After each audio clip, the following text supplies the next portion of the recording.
மாரடைப்பால் பாதிக்கப்படுபவர்களை காக்கும் வகையில் கொண்டுவரப்பட்ட இதயம் காப்போம் திட்டத்தின் செயல்பாடுகள் குறித்து விவரிக்கிறது இந்த செய்தி தொகுப்பு. மாறிய உணவு பழக்கம், பணிச்சுமை, மன அழுத்தம் ஆகியவற்றின் காரணமாக தனி மனிதரின் வாழ்க்கை பெரும் மாற்றத்தை சந்தித்து வருகின்றன.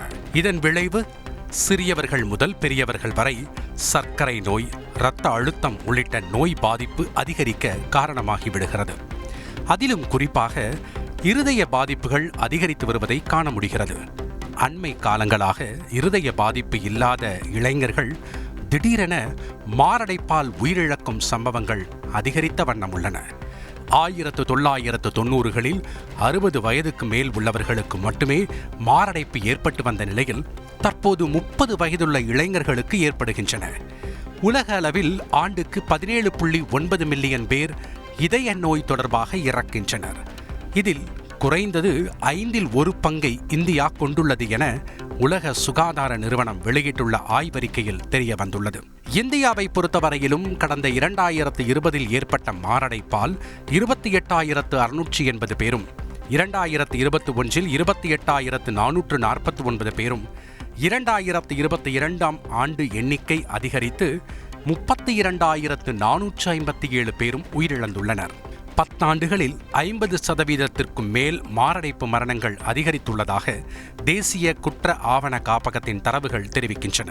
இதற்கு வாழ்க்கை முறை ஒரு காரணமாக கூறப்பட்டாலும் இறப்புக்கு உரிய நேரத்தில் சிகிச்சை கிடைக்காததும் ஒரு காரணம் என்கின்றனர்.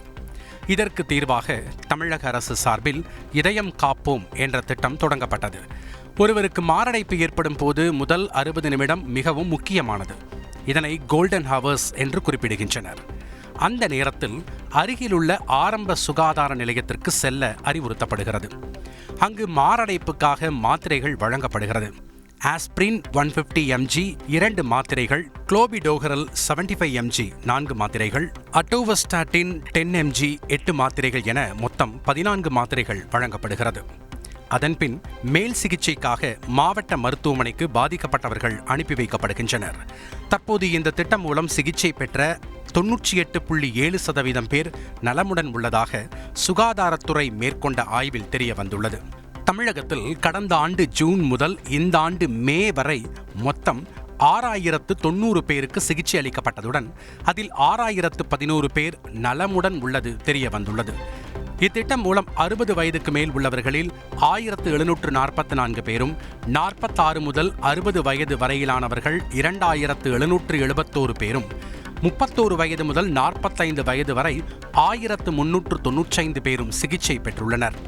இதில் 30 வயதுக்கு கீழ் 180 பேரும் சிகிச்சை பெற்றுள்ளது குறிப்பிடத்தக்கது.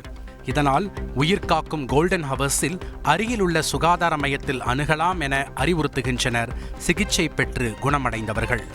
தந்தி டிவி செய்திகளுக்காக சென்னையிலிருந்து செய்தியாளர் தாயுமானவன். செய்திகளை உடனுக்குடன் தெரிந்து கொள்ள உடனே சப்ஸ்கிரைப் பண்ணுங்க.